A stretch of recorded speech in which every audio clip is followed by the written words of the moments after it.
Hi-ho, Tudor-minded people. It's Philadelphia Carrie for Tudor Time Machine. The word I share with you this week is mickle. In all things I would have a mickle. A mickle of beauty, a mickle of wit, a mickle of admirers, a mickle of all of it. Oh, I rhymed. What wit! And yet I do reconsider myself, for I would not have a mickle of envy, or a mickle of doubt, or a mickle of ill fortune, or a mickle of pox. No, I would not. I do not wish any pox at all. Who is it who has been talking of the mickle of pox? A pox on pox. Oh, my peace is disturbed with all this talk of pox. Mickle. How now, Tudorphiles? What think you? If you're new here, I'm Gage. I'm Jessica. And we're here with Philadelphia Carrie for Tudor Word of the Week. Don't miss a word, and listen to the Tudor Time Machine Story Project. Jessica reads a chapter of Time's Riddle, and then my dear friends discuss the history behind the mystery. How diverting! So subscribe on YouTube and give me a like. Thank you so much for listening. And we want to thank FeedSpot for naming our podcast one of the top 10 Tudor podcasts on the web. Number 2 to be exact.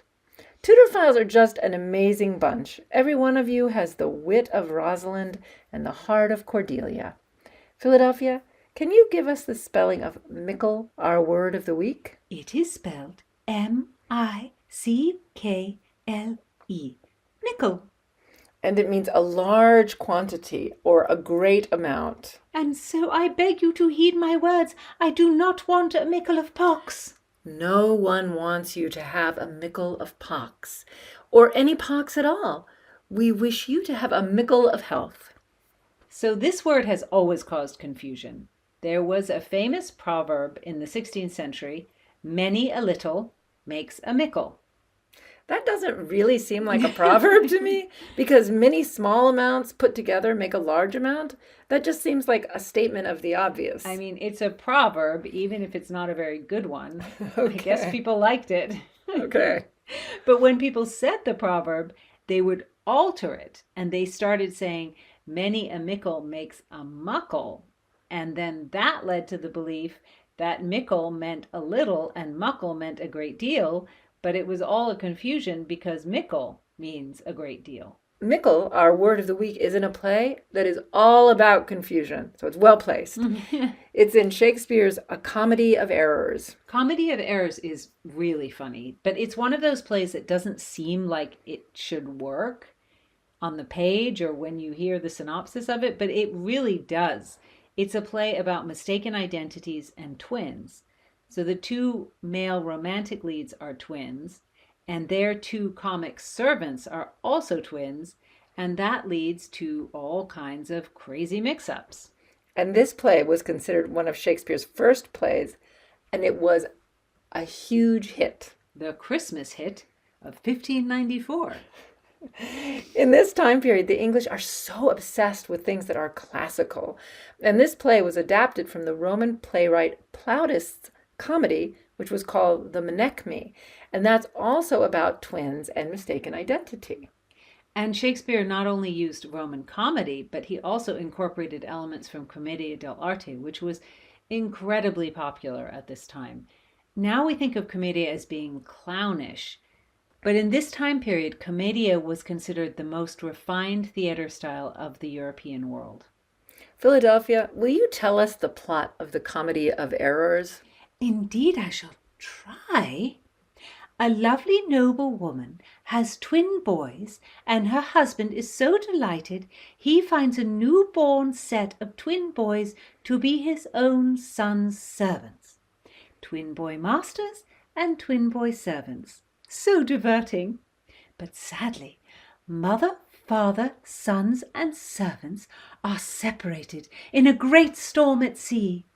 Years later, the father, son, and servant go in search of their lost mother, brother, and other servant, and by a fortuitous coincidence, the father and son and servant are swept from their boats onto the shores where their mother, brother, and other servant live. but no one in the town knows that they are there. Oh, there is such a blustering about by the townspeople, for the brothers are confused for one another, and the servants are mistaken for one another. But in the end, all is set right. Reading this play, it's ridiculous. But in performance, it's impossible not to adore these foolish, so foolish characters. Despite everything, these characters have a lot of heart.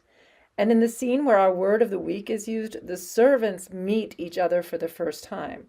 And because Shakespeare wanted to make it super funny and also a little confusing, purposefully, I think, both the servants have the same name, Dromio. And both the masters have the same name, Antipholus. Each set of twins has an Antipholus and a Dromio. Possible? Unlikely? Funny? If it's done right. If it's done right. Our word of the week is used by Dromio when he meets the other Dromio. What does he say, Philadelphia?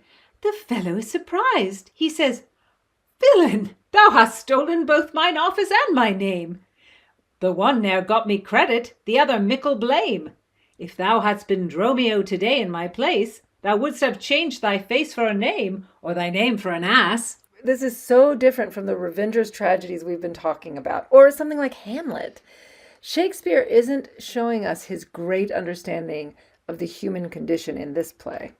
Oh, my dear Gage, he is. For is not the need to laugh essential to the human condition?